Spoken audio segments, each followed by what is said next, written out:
Hey everybody, I'm Marcos. And I'm Kirsten. And this is the Minnesota Real Estate Investing Podcast. Join us every week as we discuss real estate investing in the land of 10,000 lakes.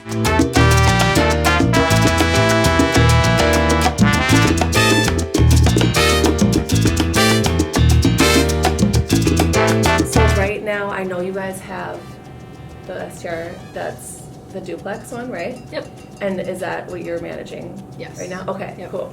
Yeah, so we can talk about that and kind of talk, because I know that was a long-term rental before, right? So I can talk a little bit more about how we got the property. So we got the property in July 2020. We house hacked it. So we bought the property and then moved into one side. We finished the basement. So we added a bedroom, a bathroom downstairs, and a living area.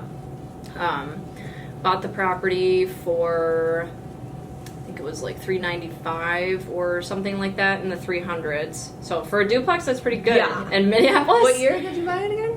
2020. 2020? Okay, Yeah. that's still really good.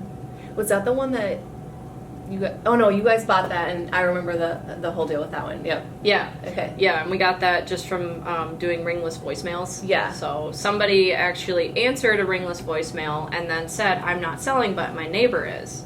And we're like, "Oh, okay, cool." And then, Yeah. we ended up meeting the owner, and then she was going through a divorce, so it was definitely just like a problem she needed to solve, and it was Yeah. easy for us to be like, "All right, we'll take over the property for you."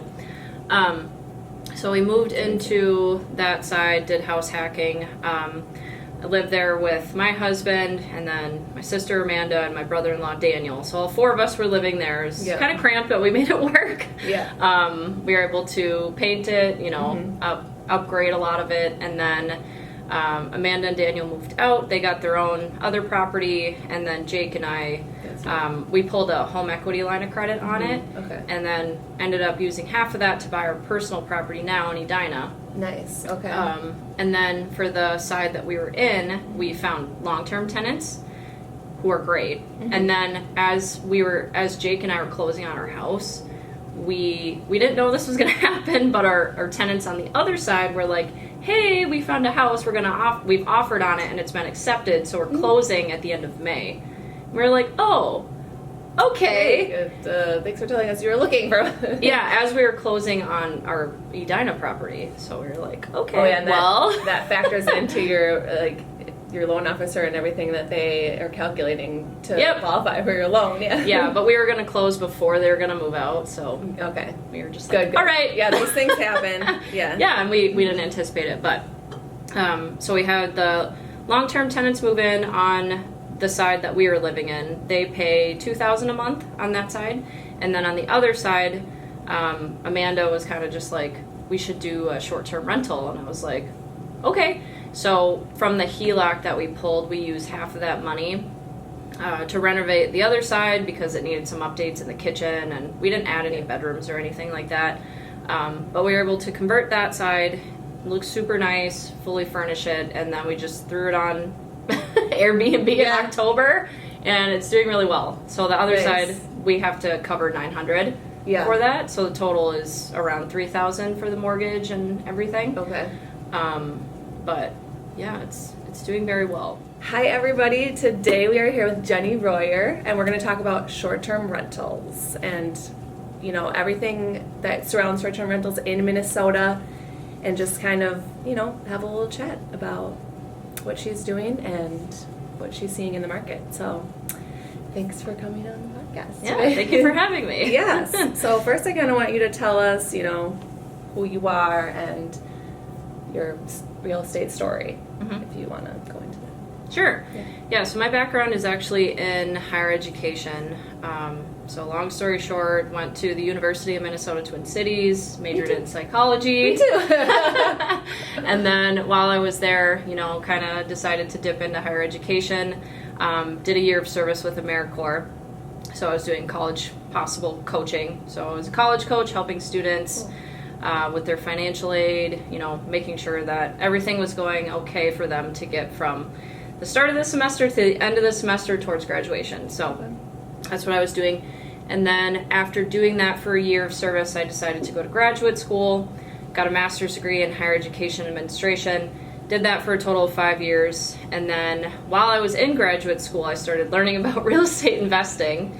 And then, started getting more interested in that. And my sister was, kind of the person that was really motivating me to get involved with that. So Who is Amanda, by the way? We had Amanda on a podcast. Yes. Yep. So she is my sister. Yeah. So she was doing all the real estate stuff, and I was like, I want to do that too. And decided to leave my full-time job this year in July, and it's been scary, but I'm doing it. Yep. Got my real estate license, so I'm full-time real estate agent. It's going well. Yeah, you're it's doing like a great. roller coaster. Yeah.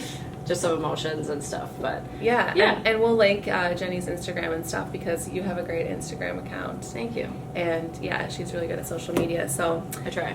Yeah, I think so. Better than Marcos and I. You can teach us something. Oh, thank you. Yeah, I love how you and Amanda are both in real estate. Like, that's so fun, and like you guys have like a family affair, like with just everything in real estate. It's amazing. So yeah, it's been really nice to lean on her just with like some buyers I have like questions about contracts and all that stuff. I'm like, Amanda, please help me. Oh, I know. Like, that's my Marco. Like, Marcos does everything. I don't do the contracts. Like, I'm so glad to have him because I wouldn't be able to do it. Mm-hmm. It's so much work. So I just get scared I'm gonna do something wrong. Yep. So yeah. Me too. I'm like, yeah. It is. It's a nerve-wracking, but you'll get it, and you can ask us too if you ever have any questions. Okay. Thank you. Yeah. Or Marcos. Okay, so you were also with Elevate Homes, which is Amanda and Danielle's team, and that you guys did a lot of flips last year and everything. Yep. So she has that experience as well. And we were just talking about before this, her short-term rental that she has in Minneapolis. So you were saying it's going really well. So Yes. tell us, I know Amanda said you guys had booked out to spring. Yep. Right? Yeah, which is amazing. Yeah. Yeah. So it's completely booked. Yeah, it's 100% booked starting this Friday, December 9th. Wow. Until April 30th. Yeah. So I bet you guys are glad that you made that a short-term rental instead of long-term. Yes. Would you say? Yep. Yeah, when we were analyzing the numbers, I think we projected making 4 times as much converting it from a long-term rental into a short-term rental. So we were like, cool. Let's definitely try that. Yeah. And from all the bookings that we've gotten so far, I think in the month of October we made around $3,000 gross, and then November as well. So we've made already like $6,000 gross. Yeah. And with a long-term rental monthly, you were getting $2,000 a month rent? Yeah, it's $2,000 a month for the other side. I think when the tenants were in the short-term rental before, they were paying under market rent because they were there for, I think, 6 years when we bought the property. Okay. I think they were paying like $1,400 a month. So Okay. I think we raised it to $1,600. I can't remember exactly, but we're making a lot. Yeah, so you're cash flowing $3,000. You wouldn't have even with the rent at $2,000, you wouldn't have cash flowed $2,000 obviously unless you owned it. Yeah, so that's amazing, and that's why a lot of people decide to go to short-term rentals instead of long-term rentals. Yep. So I kind of wanted to ask you what you think about the market right now in Minnesota, and do you think there's still opportunity out there, even with there's a prediction that the economy is changing, and there's a prediction of an economic downturn and everything. Yep. So how is that going to affect the Minnesota market, and what do you see? Well, I'm definitely not an expert since we've only had this property on Airbnb or as a short-term rental since October. So this is my first winter and first time going through this. Yeah. But I mean, I have seen a lot of people. There's a Minnesota Airbnb host group that you can join. Yeah. And so I've seen a lot of people struggling there, but Interesting. I think they just don't have the right education. They're just like, I'm not getting any bookings. Like, what are you guys doing? And, I'm looking at their listings, and their marketing isn't on point. Like, for example, they're taking pictures of their property with their iPhone. Oh, yeah. I mean, in real estate, you just never do that.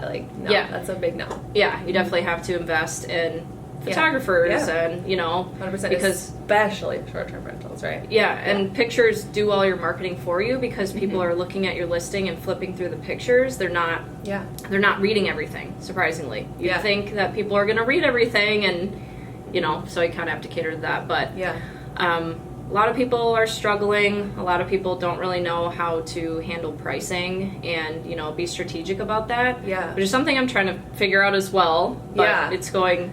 That has always fine. been my challenge, too, when we analyze short-term rentals. Mm-hmm. Yeah, we can talk about that in a second. But so you see some people are struggling to get some bookings right now. Okay. Yep. Okay, but that could possibly change if they were to get a little more educated, put some better, you know, investment into their pictures and advertising, marketing, and stuff. Mm-hmm. Okay, yeah, I would agree with that. I mean, it's like listings, you know, a listing you might have, same thing, you know, good pictures, good marketing, it makes so much of a difference. Yep, and also like the area. Yeah. I mean, there's certain areas that I personally wouldn't invest in. I'm not going to talk about those because you know, we can't do that as an agent. Yeah. But I try to look at, you know, where are places that my target audience is hanging out, like millennials or, you know, younger families. Like, where would those places be? Or you have to think about, okay, where's your property? Is it close to the airport? Are you going to attract a lot of people that are traveling that might have family? A lot of people that we have hosted have family here. So, like, our property's in Southwest Minneapolis, so they'll have family in Eden Prairie or, you know, Edina or wherever. And so a lot of people come and travel, and so being close to the airport is really nice because we get a lot of travelers too. Definitely. Or being close to like a hospital. Yes, that was well. another thing I was going to say. And like for midterm rentals too. Mm-hmm. So that's a whole nother animal. Yeah. So South Minneapolis is where you guys have your, and tell me about Minneapolis, because I think is what I know that you can only have one short-term rental in Minneapolis. Yep. Okay. Okay. Which is tough. Yeah. Because I want more in Minneapolis. Yeah, that's crazy. But okay, so you can only have one short, like literally one. That's so. Okay, so then you guys probably want to start buying more. Yes. Is that the plan? Okay. Yes, I mean, I would like to buy more. I've been trying to dip into lease arbitrage a little I was bit. going to ask you about that. Yeah, just because, you know, the end goal would be own a lot of these properties because you're building equity long term, you're building wealth in real estate if you own these properties, but it's also, like, personally, I left my job. Yeah. And, you know, real estate is really hard, especially when you start. The market changed, and it's also winter. It's slower, so I don't have a lot of cash flow right now.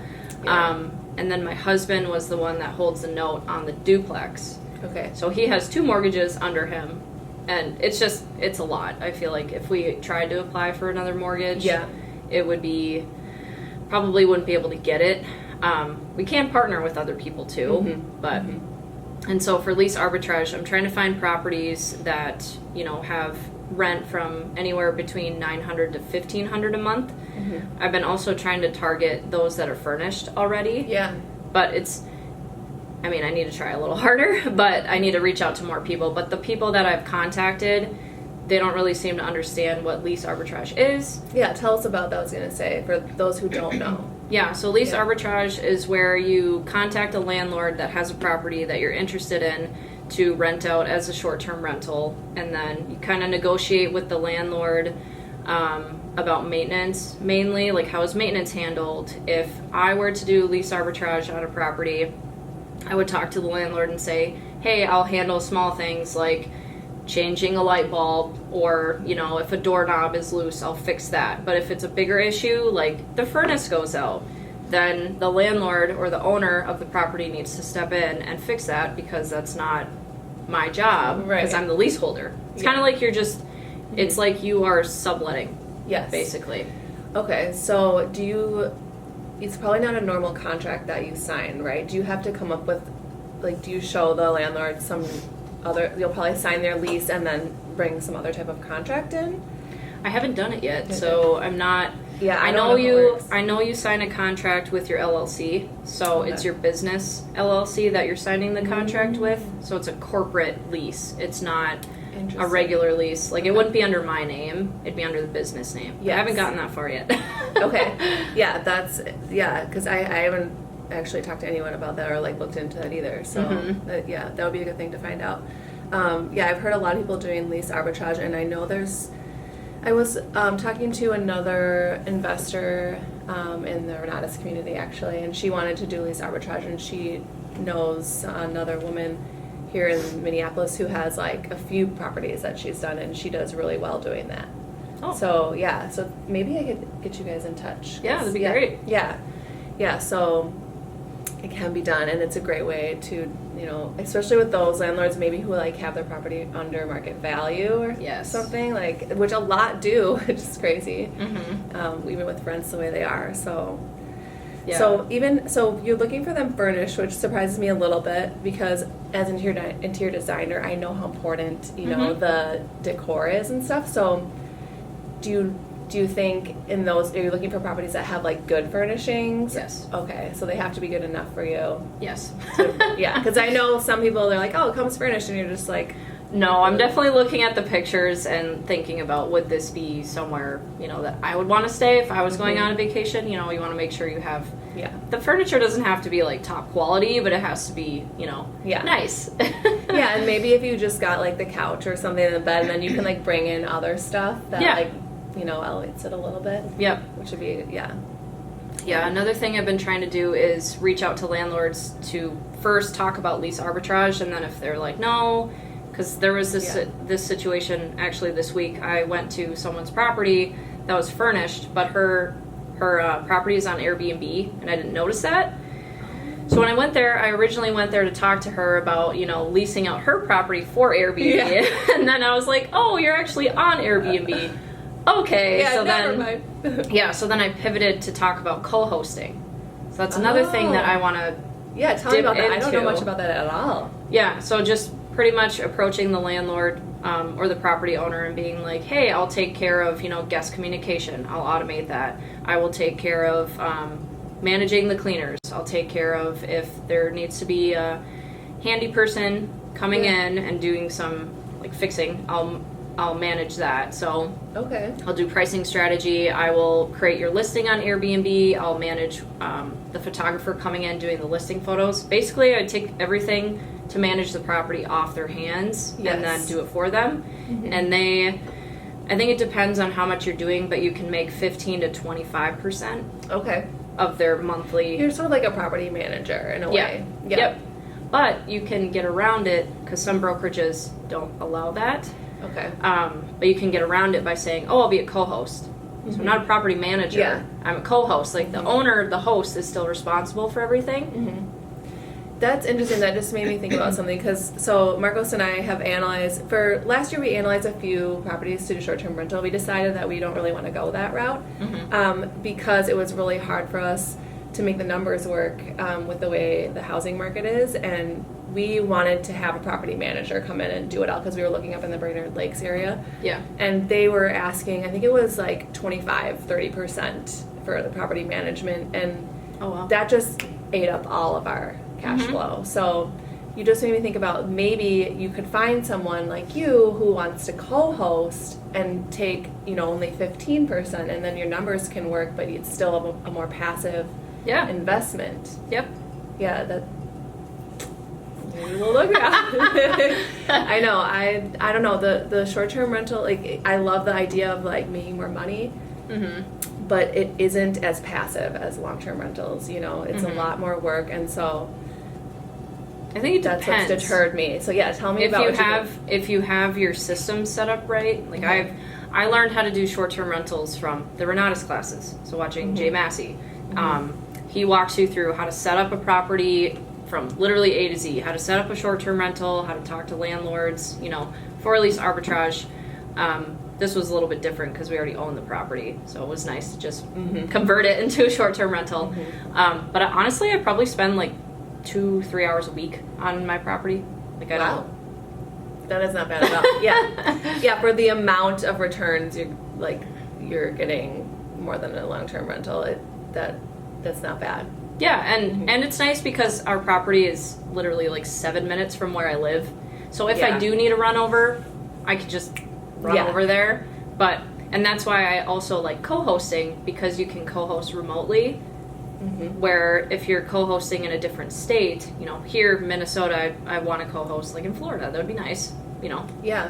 build For partnerships with people down there. But then I can't go there, but I could build a team down there, Yeah. to make sure that they are able to go and handle that. Yeah.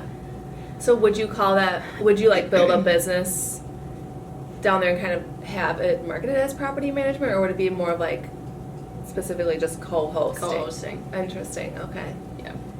I need to look into this. Yeah. I'm glad that you mentioned that. I know, and it's hard because since I became an agent 6 months ago, I'm still trying to learn.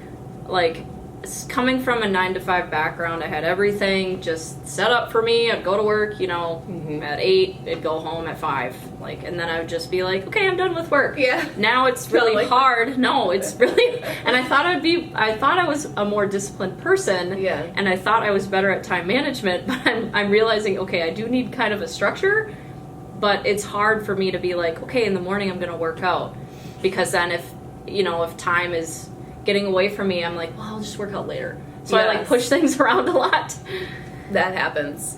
Yeah. So it's been hard to be like, okay, I need to focus on building my agent business, and I want to build this co-hosting business too. So I know, and that is the issue I think that a lot of us entrepreneurs get into. Like, we want to do all these different things, and your mind is just like like a squirrel. Yeah, it's a squirrel, and you can't focus in on one thing. Like, it's really hard, and I just try to embrace that, because maybe one day you focus on one thing, and then the next, and you can kind of follow your intuition or desire for that day, because if you're not inspired to do it either, then it's not going to come out well. So it's great to just be like, well, what do I feel like doing today? And that's a privilege we have as I know, it's nice. Yeah. And if my mindset is more negative, because that's a big thing with being an entrepreneur, I'm sure you can relate. Your mindset is it's just up and down, up and down. So if it's negative, I'm like, okay, I'm going to read a book, or I'm going to listen to a podcast. It's going to help get me out of this negative, Yeah, mindset, for sure. I do that too. Sometimes I'll just be like, okay, I'm just going to lay down on the couch and, listen to a couple songs that make me feel better. Or, meditate or exercise. I've been trying to do that too. It's been hard to incorporate that into my...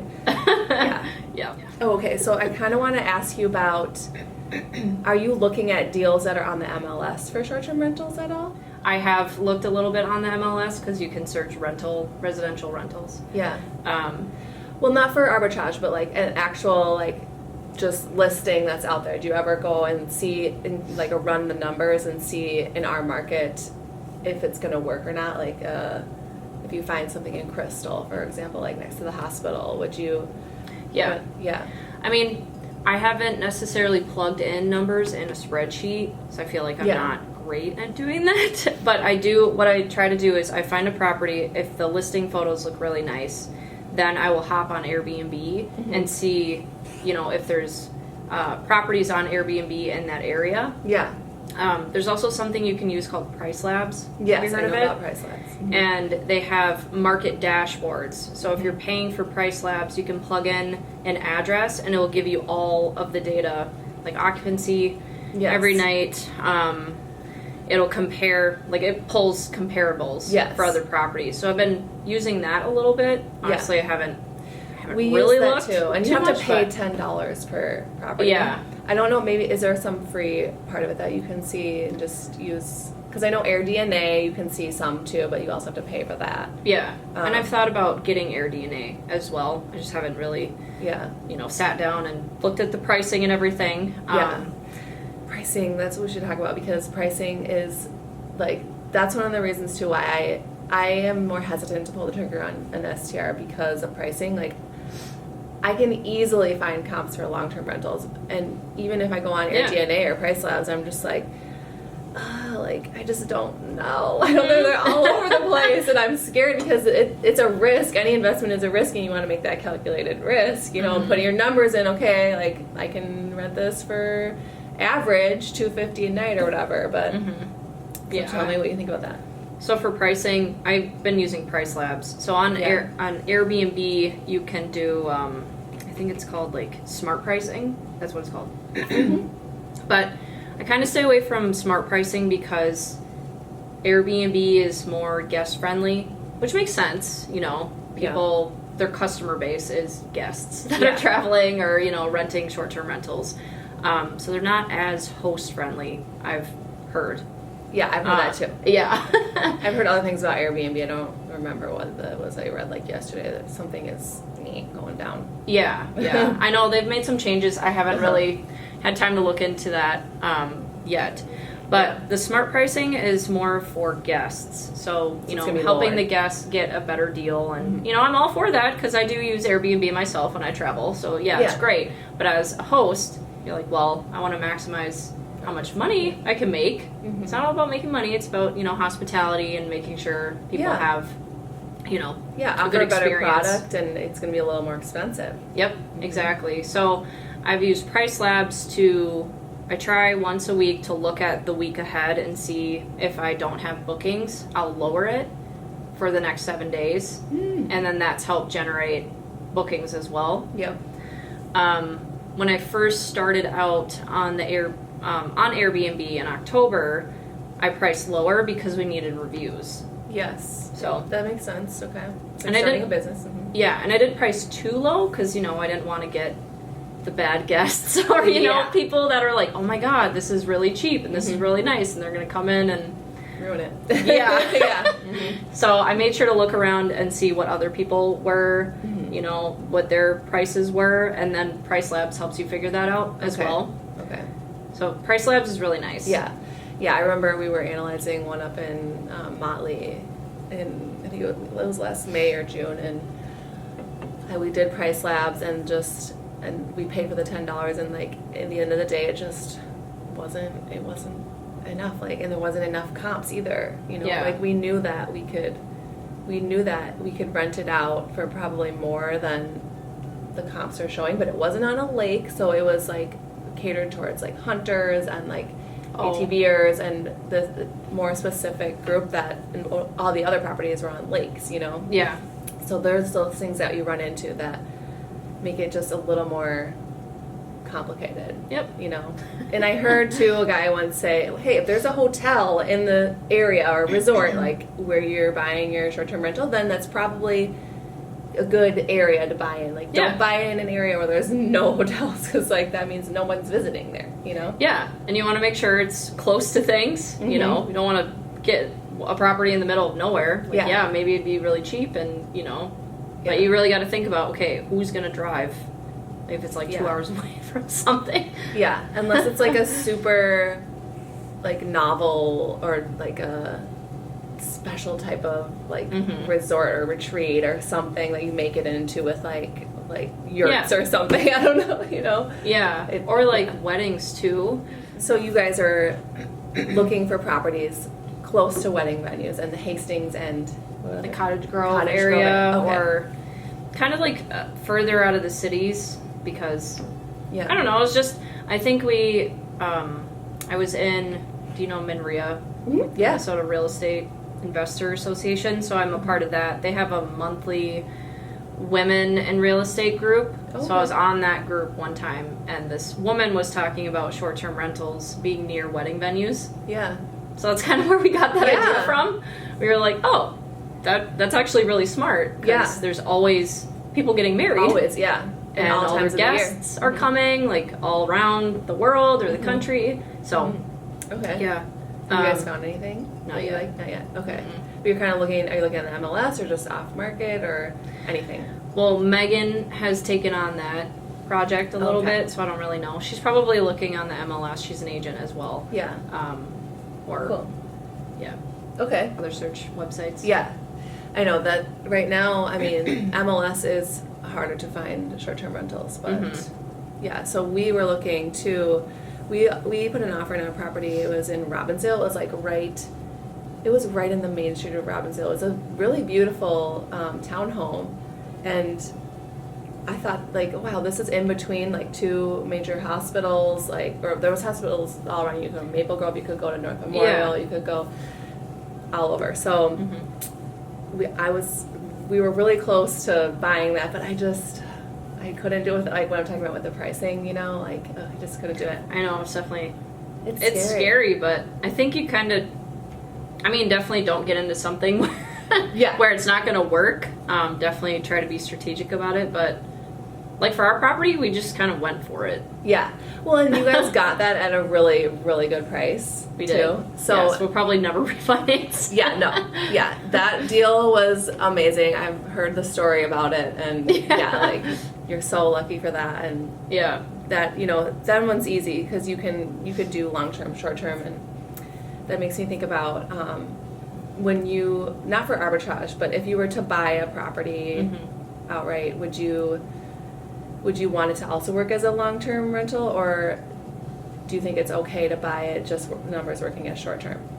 I think you should have multiple exit strategies. So you should, I think just as a backup, you should make sure it works as a long-term rental, because then what if it doesn't work as a short-term rental? Yeah. Then what are you going to do, you know? You could sell it. Sorry. Oh my God, I just realized I forgot to start this audio worked. It'll be on there. Oh my God. We'll have it halfway. God damn it. That's what happens when Marcos isn't here. That's okay. All right, so half of this will be with the camera audio and half will be with the phone audio. Why? It's all good. God damn it. Okay, so what we were talking about? Making sure that when you're looking at a property, you're not only looking at short-term rental, like a short-term rental strategy, you're also considering long-term rental. Yes. Yeah. Or, strategies. If you want to fix it up, sell it. You want to make sure you have multiple exit strategies just in case. Because ordinances can change. Yeah, that's another thing. Cities can just decide, nope, we're not doing them anymore, and then what? Yeah. That's another thing too, that you always have to look into it before you buy a property. Yeah. Yes. Ordinances. Yep. Like in Minneapolis, you can only have one. Yeah. But I feel like there's a way around that. Maybe loopholes, yeah. If you partner with people. Oh, okay. And they get the license under their name. Yeah. Yeah. That's a good, strategy. Yeah. That's what our strategy with me, Abe, Megan, and Tabby is. Yeah. I'm like, well, you guys don't have any STR licenses under your name. I do, so I can't get another one, but you guys can. Yeah. Yeah. That's a good strategy in Minneapolis, because it's like, that's one of the main areas where people are going to obviously want to, that you're going to get, right now too, the numbers are going to work better because property prices are lowering in Minneapolis. Yeah. So, yep. I like that strategy. For areas, I think just thinking about an experience you can give your guest. Okay. So, like, for example, let's just say Northeast. Yeah. If you want to attract, millennials that are looking for more local experiences in the city, that could be a good area to look at. There's a lot of breweries. It's very artsy. There's a lot of coffee shops. So depending on what your target audience, what you think your target audience would be looking for, that's how I would decide what area to choose. Yeah. And then obviously look at the numbers. Yeah, definitely. Yeah. Yeah, and also, like, do you think it matters as far as, like, your personal... I know with investment, probably some people are going to be more, less emotional about it, but I feel like sometimes with a short-term rental, if you like the area and you know how to, like, market that certain personality that the area has, it might be better for you to buy in that area because you can, like, create a more interesting experience for the guests. Yeah, and that really, it works really well for our property because I lived in that area. Yeah. And I know what's around there. Like, you can look it up and you can see what areas are walkable and stuff, but I knew what to market because I live there. Yeah. And I've gotten a lot of feedback from guests. I've gotten really good reviews that they like the area, they think it's safe, whatever that means to them. And it's very close to a lot of things. So it's very central because it's southwest Minneapolis in the Armitage neighborhood. So it's very close to 62. It's close to a hospital in case we have a traveling nurse. Yep. We haven't yet. You haven't yet? I'm surprised. Yeah, I know. So many traveling nurses right now. Like, even our tenant in our single family rental is a traveling nurse. Yeah. Yeah. It's crazy how many. That's what we were cool thinking job. about for that Robbinsdale property. Mm-hmm. You kind of talked about that you guys are setting up a team to do that, and I know that you're trying to do that co-host business as well. Yes.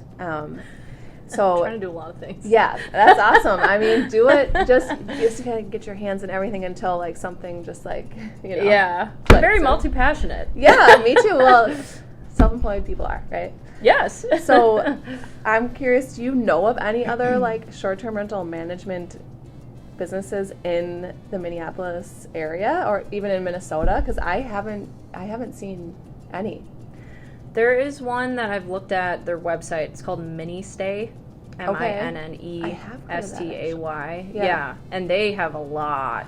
They have short-term rentals, too. They have a lot of I've short-term stayed in rentals. one of Oh, really? Yeah. Yeah. Now I know why that name sounds. Yeah. Yeah. So I mean, I've looked at their website just to see like what they're doing, and they're doing very well. So I think I actually did reach out to them just to see if I could do like a informational interview with someone in the company, but I didn't hear back yet. So maybe I should try to call them. Yeah.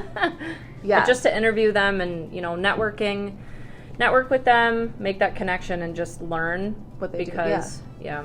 Yeah, so I stayed in one. I'm pretty sure I stayed in one of their Airbnbs in Minneapolis because we rented an Airbnb for our family Christmas one year. Oh yeah, and we did it in one of their Airbnbs. Yeah, it was really nice. Cute. They did a great job. Yeah, and they have a lot of different properties. They have like tailored to different experiences, which I think is really cool. And they have like lofts, and they're in apartments, and I like their strategy because it's so different. They tailor to a bunch of different audiences. Yeah, I like that too. So do you guys just have your property on Airbnb, or is it also on VRBO? And there's HomeAway, right? Yeah, HomeAway, Booking.com. Booking.com, okay. So I only have it on Airbnb right now. Okay. I haven't put it on VRBO. I think I was filling it out for VRBO, but I guess they have to call you and like walk you through it. What? I don't know. Oh, weird. So I just haven't really made the time to like do that. Yeah. But I do want to get it on, different platforms because I think it would be very helpful, especially when summer starts to get closer. I think we will have to expand a little bit, but I'm honestly not that worried about summer because we're doing so well in the winter. I know. Very surprised. Yeah, that's so great. But so, what was I going to ask you? So do you think then once you get it on those other platforms, do you get more bookings? Because are people just going to Airbnb and booking things, or just VRBO, or how do you think that works with guests? I think millennials are using Airbnb more. Okay. And so that's kind of like, that's been a lot of our guests. I mean, I don't know their age, obviously, but from their pictures, they look like they're younger. Yeah. So I think a lot of millennials use Airbnb, and then VRBO I think is more family oriented, but I'm not 100% sure. So I think people just try a lot of different things. I mean, if I'm looking at Airbnb to go somewhere and I can't find anything, depending on the timing, like some people are last minute, which is fine, but they might not be seeing properties. They might go to a different platform. Yeah. So, okay. But I would like to get on VRBO. I think we'll make that a winter priority project. Yeah. On my long to-do list. I wonder why they make it so difficult to get set up there. I wonder if it's like more of a safety thing or what. That's interesting. I think they just want to ensure that your listing is set up right. Yeah. But I don't know. Okay. I was just like, I don't have time right now to like. Yeah. All those things. Yeah. Yeah. I can make time, but I just haven't. I'm like, I'd rather just do it myself, and I don't know. I know. One thing you were just saying is like you're booked through the winter, and do you think, like, you guys have had really good success this winter, but do you think that in Minnesota you have to kind of be aware of the seasons and how bookings will change? Like, what do you think the occupancy rate, is in the winter usually? Yeah, it's hard to say. I think the occupancy rate in the winter is lower. Yeah. I think. I don't know from your our experience. Yeah, from our experience, it's like 100% right now. Yeah. But I think it just depends on what's going on. Like, a lot of people, we had a guest come down for Thanksgiving, the Thanksgiving holiday, because they wanted to watch the Vikings game. Oh, really? So it just depends on, like, what's going on, and I think it depends on, a lot of people have family as well, so I feel like that's one thing. Yeah, winter it's cold and it's hard in Minnesota because it's winter, and I think if you get in that mindset, it's hard to be positive about it. But if you think, like, people are always coming back to Minnesota because of family. Yeah. Totally. That's Minnesotans. Yeah, exactly. They'll leave and then they come back to visit their family. Yeah. But I think in the winter, probably reducing, well, it depends, because around the holidays, you want to make sure your prices are higher because it's more demand. Yeah. So, yeah. I mean, I don't want to say winter's bad. I think next winter will hopefully be similar. I don't know if we'll get another midterm rental. I think for this guy, he lives in Minnesota. He's from Detroit Lakes. He's coming down because his daughter is doing a volleyball tournament. So it's just like random stuff like that. Oh, wow. So wait, they're like coming down for, even though, they're coming down to like live in your place for, from December until April because his daughter's in this volleyball tournament. Yeah. So, like, random stuff like that. I didn't even know that was going on. Yeah. Oh, yeah. There's so many things that you can't predict that for people that will be renting for reasons, and you're just like, oh, okay. Yeah, and I think something I'm going to try to do is look ahead and see what events are coming up. Yeah. You know, I don't know. There's always random stuff going on. Yeah, there is. So. Especially, like, the holiday season. And I wonder if people, like, that do live up north, maybe they need to come down for a night before they travel somewhere or something, like stay close to the airport instead of staying in a hotel, stuff like that. So, our minimum night stay is 2 nights. Do not do 1 night. Do not do 1 night. Okay. Yeah, that could run into issues. Yeah. Yes. Yeah, all these things are just, I don't know a lot about short-term rentals. That's why I have you on. Well, do you have anything else that you can think of that we could discuss? Like vetting guests? Yeah, let's do that. So how I vet guests is on Airbnb, you can set rules for Instant Book. So I have Instant Book on where people have to have a profile picture. They have to have an issued government ID. And there's also an option where you can require reviews. So people have to have good reviews in order to come to the property. But that I took away because Airbnb isn't smart enough to see if a guest has all these 5-star reviews and then they have a 1-star review. Yeah. They'll automatically take that guest away, and that guest won't be able to see your property or Instant Book it. Interesting. So I wanted to take that away, and then a lot of the people that are Instant Book, you know, I make sure to look and see how long they've been on the platform. If they have, if it's Instant Book, they're already booked and I don't really have to worry about it. But I do get booking requests, booking inquiries. So usually people send me a reason why they're coming. And, I try not to be like too, I don't know. I don't really like to ask people why they're coming. Like, I do want to have an idea, but I'm just like, okay, thank you for letting me know. Or if they don't say anything, then it's kind of a red flag. Like, if they've just made... I had this one guy, his name was Barry. It was just Barry. Just Barry. I think Amanda told me about this. Yeah, his name was Barry. He requested our property on October 1st, and he was a member of Airbnb since October 2022. So I'm like, you literally made this today. Yeah. And then he wanted to stay from, I think it was like November until March. And that was it. No profile picture, no government issued ID, nothing. Oh, yeah. No message. Flags. Yeah. Yeah, so I was like, hey, and he was like a foreign person. Nothing against, foreign, international people or anything like that. They're always welcome to stay on our property. But it was just, like, the red flags there. Yeah. And I was like... I think she had said something about there are, like, people who, like, come and have babies here in the U.S. or something. Yeah. I met someone else that has a Minneapolis short-term rental in the Longfellow neighborhood. Yeah. And she said her boyfriend is a pilot with American Airlines. Not like it matters, but he said that a lot of people are coming from Asia Yeah. and bringing pregnant women to come here and have Yeah. babies. I'm So like, they can well, have American citizen. yeah. And Yeah. on one hand, I'm like, power to you. But on the other hand, I'm like, I don't want Not you at staying in my place. property. Yeah, exactly. Yeah. So we had a request like that, and then I had to decline and like say the reason why. Mm-hmm. But I just made sure to say, you don't have a profile picture. You haven't given me a reason, and I try to be very vague about why I decline them in case they reach out to Airbnb and they're like, oh yeah, yeah. See, Yeah, it was just it was weird, and that's hard too because so what if someone is like a legitimate, they could be a good guest, but they just made their profile, and they found your place and they really like it because they've never used Airbnb before. Yeah. Like, how do you know if that's the type of guest you're getting?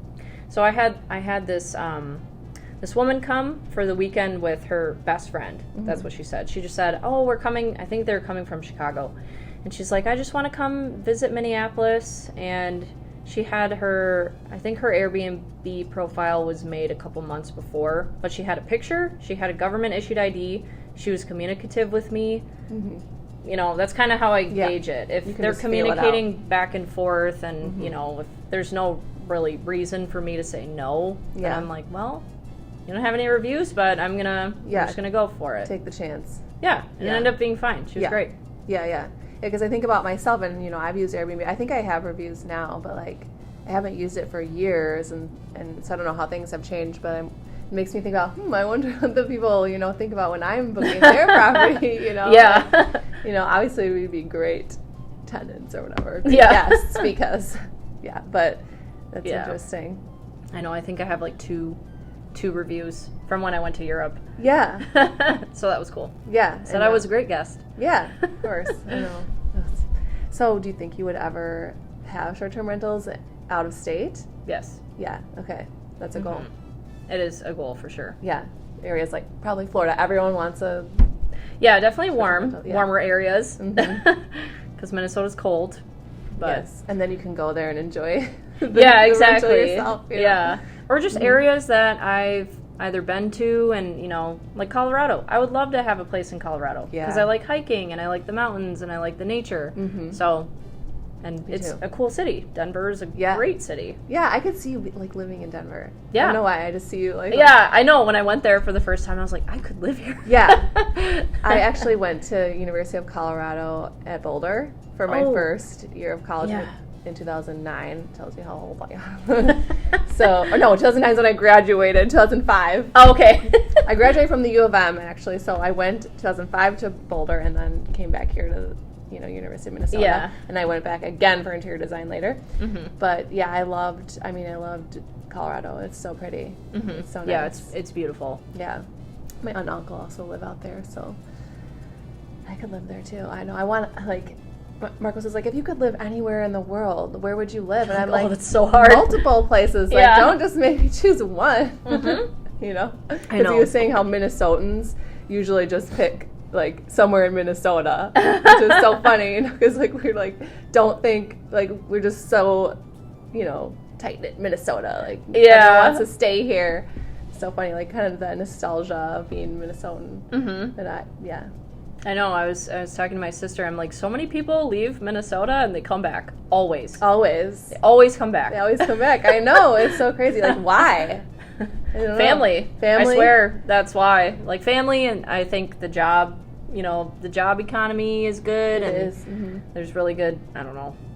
It's like 3M here and Target and bigger corporations. Yes. Yeah. Lots of like creative things have been started here in Minnesota.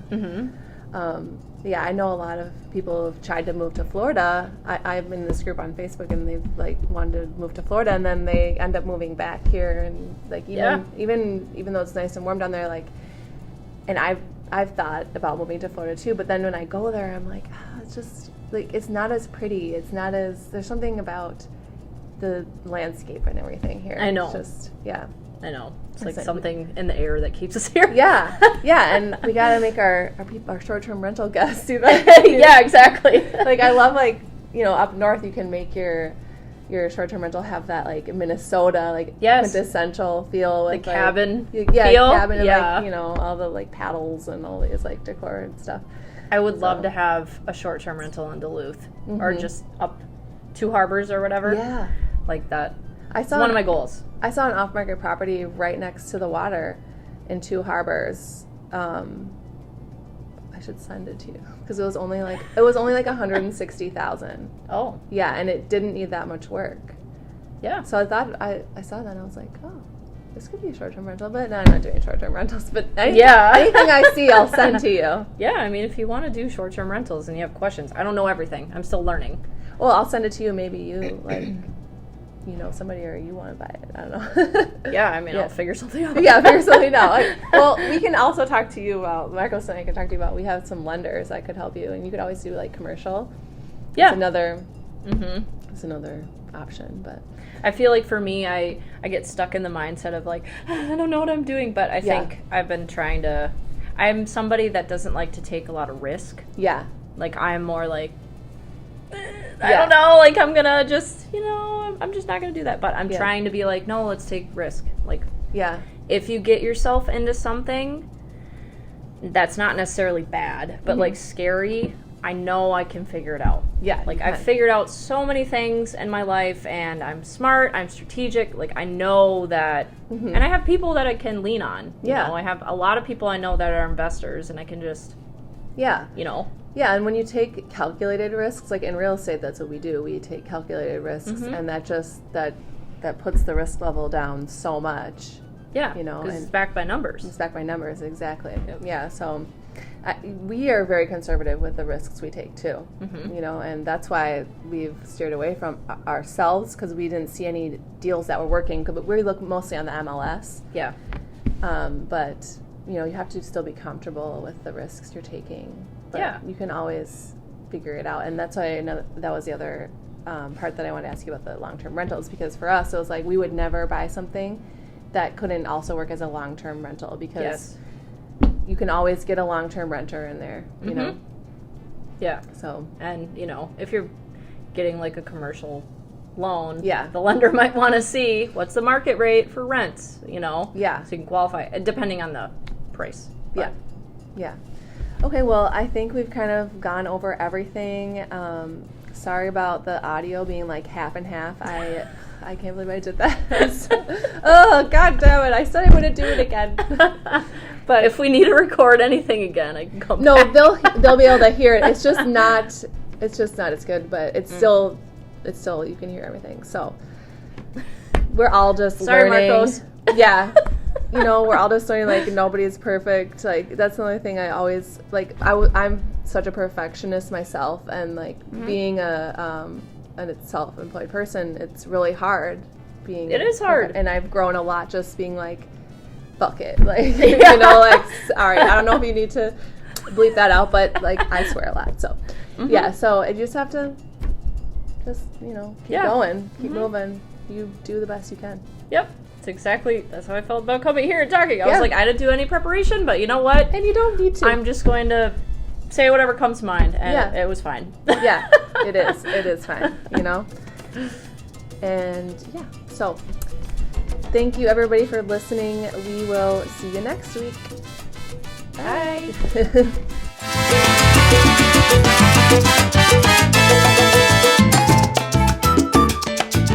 Thank you for listening to today's episode. We hope you enjoyed it and took some valuable information out of it. If you want to reach out to us with comments or questions, you can find us on Instagram, Facebook, and our website, milagrohomesre.com.